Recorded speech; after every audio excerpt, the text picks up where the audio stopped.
Mountain Man. Hey guys, Treasures. what is going on? Troy at Mountain Man Treasure here. I hope you had a fantastic long holiday. Mine was very good. Good garage sales, great sales, and we smoked some ribeye. So you know what? It turned out fantastic.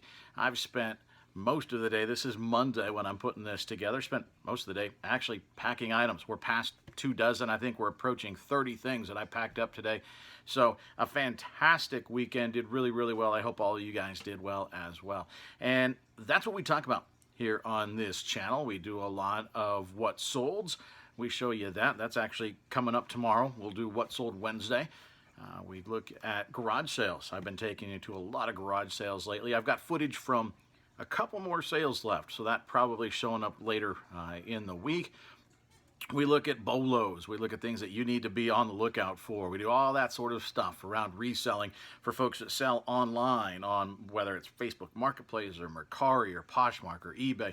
Primarily, I'm an eBay guy, but I dabble in some of the other stuff. So if you like that, hit the subscribe button down below. We're actually going to talk about that here in a little bit. I've got a surprise announcement coming up here. It's going to be fun, a little bit of a challenge for you all, a little bit of a well, we'll get to it, but subscribe, hit the thumbs up. That certainly helps me. Hit the bell. That'll let you know when we put new content out. If you've got a question, you got a comment, put that down below as well. And we've been getting more comments, more questions. I think that's awesome. I'm really excited about that. I certainly don't know everything. I know a few things, and I'm learning more all the time, but I know there are others that are just starting. And when I was just starting, this is where I turned. I turned to YouTube to help me out, and I learned a lot. So that's what we're doing on here. Is I'm trying to give back. I'm trying to teach as others taught me. So what we're going to do today, at least what we're going to start with today, is a couple of viewer questions. So let's get to it.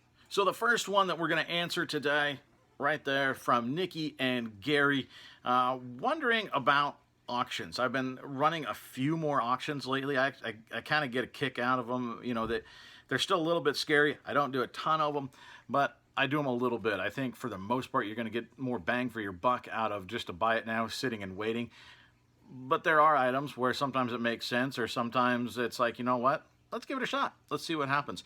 And so what they're wondering, and we put it up there, you saw it, wondering about, you know, hey, some old fishing lures. And some old fishing lures can go for huge money. Keep an eye out for that stuff at garage sales. The old big lures, wooden lures, if they're really old, there's some potential for some value there for those vintage lures for sure. And the question was about how do you decide where you start the price, and is there a cost to setting the starting price? And you know, because that's the fear for auctions, right? Is it's a risk reward scenario. It could end up getting 3, 4, 5 people in a bidding war and go really high, or it could be one guy strolls along and buys it for 99 cents. You don't want to be on the end of that deal. So I can tell you what I know and what I do in terms of auctions. Now, it doesn't cost anything to set your starting price. You can set your starting price wherever you want. And what I would recommend is setting your starting price at, if it sells and you get one guy, one bid, and that's what it goes for, you're happy. I mean, that's the easiest way to do it, is what would the least amount that I would be willing to let this go for and still be happy with the deal. So if it's $24.99, if it, you know, whatever it is. Now eBay, when you set up the new listing, eBay will show you this is the trending rate. That people don't really worry about that. I mean, look at the comps. You can see where stuff ended up. But if you decide you want to go to an auction, set that starting bid where you're happy with it. It doesn't cost you anything to do that. Now, that brings in the idea of setting a reserve price. Now, I've seen some people do that, and I don't like it. I think it's a little bit of a switcheroo on your potential buyer. Somebody sees a good price, they bid on it, and it says, hey, congratulations, you're the high bidder. The reserve's not met yet. So what that means is if nobody else bids, the auction finishes, you won that auction, you bid the most, but that person set a reserve and said, I'm not selling it unless it gets this high. So you don't get it. I don't understand. I think it's a bait and switch. Just set your starting bid at where you're going to be happy at. Don't mess with the reserve and try to fool people into thinking you're starting it really low, they're going to get it for a great deal.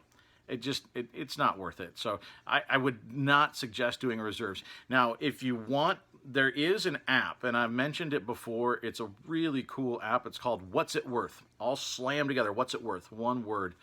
That's a cool app. If you want to download that, it'll integrate with eBay. And what they do is you punch in, it's sort of like Terapeak. You can punch in your particular item, and it will look up and look at the history, and you can actually get a list of what the item sold for at Buy It Now, what the average is, and what the average is of it selling at auction. It'll show you the sell-through rate. So maybe it sells through at 75% sell-through rate for Buy It Now. Maybe it sells for 70% at auction, but at auction it sells for an average of $25 higher. So it sells less often at auction, but it sells for a higher dollar value. So that way you have all the information to work with. So it's called What's It Worth? Really, really cool app. You can really get into, you can go down the rabbit hole and look at other people's listings. You can see the people that listed it at auction, at Buy It Now, what they sold it for, what the average shipping cost was. There's a whole lot of information in there for the numbers nerds. So look up that app. I think it's really, really cool, and it could help you decide whether you have an item that's worth putting it at auction or if it's just a Buy It Now. Gary, Nikki, I hope that helps a little bit. I've actually put some stuff in auction a little bit myself recently. Sometimes I do it when I just don't know exactly what it's worth. I just put up a little sewing machine. You saw it in the haul video. Put that up at auction, and I got an opening bid on a 7-day auction like 2 hours in. That doesn't happen. Crazy. So $25 on that thing. I already know I've made my money off of a $2 buy. I put a P90X3 up for auction because there are only 12 listed and there's hundreds sold. Mine has a manual. It's a little bit beat up, and it has a calendar. Some of them didn't have that. I didn't know exactly what value that added to it, what that translated to, so I thought, you know what, I'm $1 in. Let's just put this at auction. I didn't run it a full 7 days. I did it 5 days. So it's going to end, I put it up on Saturday, I think, and it's going to end on a Friday night, or Sunday. I think I put it up on a Sunday, so it ends on Friday night. I just set that as a 5-day auction. You can run 3-day auctions. I think you do pay a premium on that. I'm not sure why you'd want to run a 3-day auction, to be honest with you, unless you're butting up against a deadline and you're trying to get people to buy it fast. Typically, I do the 7 days. This one, for whatever reason, I decided I want this to end on a Friday night. The other thing that I would recommend in terms of starting times, if you want to get the most bang for your buck in terms of auction and eyes on your item, something that I've learned from a friend of mine, and I think it works. Set it for a 10-day auction. Doesn't cost anything extra. 10-day auction starting on a Thursday night. Typically, I do it at 10 p.m. Eastern. Why? Okay, well, 10 days, that takes you, the more people are on the weekends, right? So you set it on a Thursday, it's going to run through that first weekend. People are going to see the item, and then it's going to run through and end on a Sunday night on another weekend. So you get 2 weekend of eyeballs on it. Plus, if you end it at 10 p.m. Eastern, that's prime time. That's when people are online, they're getting ready to go back to work. They don't want to go back to work, so they're shopping online. So that's what I like to do on the things that I really hope to bump up the price on. It's up to you. You can try it. I think it works. I hope that helps, guys. And then we had one other one from Beth. Beth was wondering about shipping heavy things. She was talking, I think this was on a video where I was looking at some old pressure cookers, and I should have picked those up, and I'm kicking myself for not picking them up. They probably would have sold very well. And for whatever reason, I wasn't thinking. I should have grabbed them. I actually just sold something very heavy this weekend, and we can talk about that. But Beth was wondering, you know, she tends to shy away from heavier things because, you know, the idea is who's going to pay that much to ship something, right? And that's valid. I mean, and that certainly plays a role. If you sell things, that's why sometimes I part things out because, you know what, you're going to lose. It sells on its own as a whole unit, but you lose a lot of your potential value because people don't want to pay up for it once you figure in the shipping. So you sell off the little parts, and you make more money that way. There are things that you can sell, though, that are big and bulky and heavy, and people do it all the time. So how do you decide when to do it, right? Well, one, just like anything else, I think you've got to look at the sell-through. How often does this thing sell? Storage-wise, you know, a lot of people don't have a lot of room. Do you want to have something big and bulky taking up room in your storage if it's going to take 8 months to sell? I don't. You know, I did before when I first started, and I'm still trying to clear out some of this stuff just because I didn't know what I was doing. So make sure that if it's big and bulky and you have a limited storage space, it's going to sell quick. Make sure that it sells for good money. Is it worth the time and hassle? If you're going to make $10 on it, I mean, $10 is $10, but if it's going to take you 45 minutes to pack it up, I don't think that's worth it. Your time is valuable as well. So take a look at sell-through. Take a look at how quickly it sells. Take a look at the price point. How rare is it? You know, is it something that's not out there? Is it something there's only a couple? You know, I think that factors in as well. And then think about, Rev Resale was talking about something like this on one of his recent videos of when you try, how do you decide when you're going to buy something? He says, well, can I ship it? And in this instance, I think that fits. You know, can I ship this? And not necessarily just can I, because we can ship anything. You can go to FedEx and pay them to box it and ship it, right? I mean, ultimately, anybody can ship anything. Do I want to ship it? I think is a little bit more. There's so many things where I see the value, and I get home and I'm like, man, I could sell that, but I really don't want to box that thing up. For whatever reason, it's too big, you got to build a box, you're scared of it breaking, you know, whatever it is. There are reasons where it's like, you know what? I just don't want to ship that thing. So take that into consideration. Decide if that's something that you, when it sells, are you going to want to sell it? And I have 1 day shipping on almost all of my stuff, one business day. I'll change it on those big items, and I'll give myself 2 days just in case, because if that thing sells overnight and I've got to ship it when I wake up, I've got a day job, you know, and so I don't want to feel rushed coming home, trying to pack that thing, get it to the post office. I want to give myself a little bit extra time. So that's something to think about too. So Beth, I don't know if that explains the way I go through things, but what I do, and it actually relates back up to our first question about auctions. I picked up a couple weekends ago a gigantic Revere double boiler that I picked, our broiler roasting pan. That's what I picked up. It was a double roasting pan, and it was giant. It's 2 feet. The box, it came in the original box, 2 feet long by like, I don't know, like 12 inches wide, something like that. It weighed about 8 pounds. I mean, it's a pretty bulky item. If I let that sit around for a long time, I could have got a little bit of a premium around Thanksgiving when people started thinking about, you know what, I could use one of those cool old stainless steel pans. They're great. We've got family coming over. I might have got a little bit more for it. I paid $15 for it. Decided, you know what, I just don't want it sitting around that long, taking up space. So I put it at auction and thought, you know what, let's see what happens, because shipping is going to be more expensive on it. All in, somebody ended up buying it, and they were $123, I think, all in. And I got a pretty decent discount on the shipping, so we actually pocketed a little bit more on top than what I thought we would. It ended up costing me, I think it was $33 to ship that thing. It was like almost 9 pounds. So, you know, somebody paid up. Somebody paid $123 to get a vintage piece of cookware. And that's one of the good things about eBay, right? Is if we sell people's memories, we sell history, we sell the stuff that they had when they were kids, or that their parents had when they were kids. They can't get it anywhere else. So even if it's big, even if it's bulky, if you've got it priced right, people will buy that stuff. They're going to buy a little piece of their past. They know the value. It's worth more than what we're charging in some instances to them, and they'll pay for it.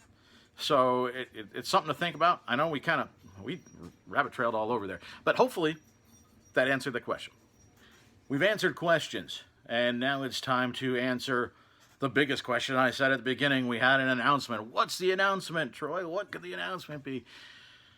All right, here's the deal. We are up. Actually, I lost a subscriber overnight. Sorry, I don't know what we did to offend you. Please come back. we're sitting at 836, I think, when I'm putting this together. So, I mean, that's fantastic. I'm super excited about it. We're growing. We're pushing towards 1,000. Of course, that's the big milestone. That's the benchmark that everybody wants to hit, right? And I think we're going to get there. But I'd really like to get there by the end of the summer. So here's what we're going to do. I've already ran this past the boss. Mountain Mama has given her 2 thumbs up. And what we're going to do is, well, I've got this quarantine hair. I mean, look at this. This is like, can you see it? Look at this. I mean, it's ridiculous. I've been needing to get in and get a haircut, but I didn't want to wait for 2 hours. I actually need to get in and get my beard trimmed too, but that's separate. Now, I'm not as brave as Joey Bada Bing 22. I can't, this is going to stay, okay? I can't do that. But if we can get to 1,000 subscribers by July 4th, I'm setting July 4th at midnight Eastern. We're gonna set a deadline because that's how we got to do this thing. July 4th, midnight Eastern. So I guess that's technically July 5th. You guys get it. I'm gonna go full rev resale, and we're gonna shave this thing off. What's it gonna look like? I have no idea. I mean, well, there's a good idea, right? I mean bald. What do you think I mean, bald? Bald! Bald, bald! She's bald. She's bald, Jerry! We're gonna go ahead and get rid of this. So it's gonna be rev resale, part-time picker. You know, I don't know what it's gonna look like, but on a day that we celebrate our freedom, I will free my hair from my scalp if we get to 1,000 subs July 4th. So what do you guys think? If you haven't subscribed, I mean, I've looked at the analytics. 30% of the people watching my videos are not subscribed. So if you just get half of those, I think we might hit this thing. I'm giving you guys more than a month. Okay, so whatever you gotta do, if you want to get your mom and your pastor and your mailman, I guess that's Rev Resale and Joey. But if you want to get folks subscribed, let people know. My wife, Roxanne, Mountain Mama, we'll even do a video of it. We'll sit there. I mean, I don't know. Maybe we can do it live. We'll do a live buzzing. Be like when you were a kid and you went out for summer and mom set you on the towel and did the buzz cut. That's what we'll do. We'll go ahead and buzz this thing off, and then the next video, of course, I'll have to just full on shave it and go cue ball, and we'll see. I don't know what it's going to look like, guys, but I'm willing to do it. I think it'll be fun, and so if you guys can get us up to 1,000. That's what's in store. So, I don't know. What do you what do you think, guys? Good idea, bad idea?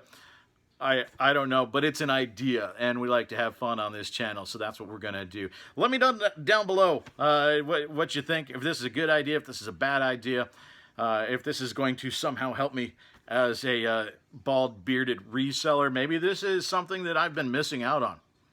I don't know, but I appreciate you coming in, guys.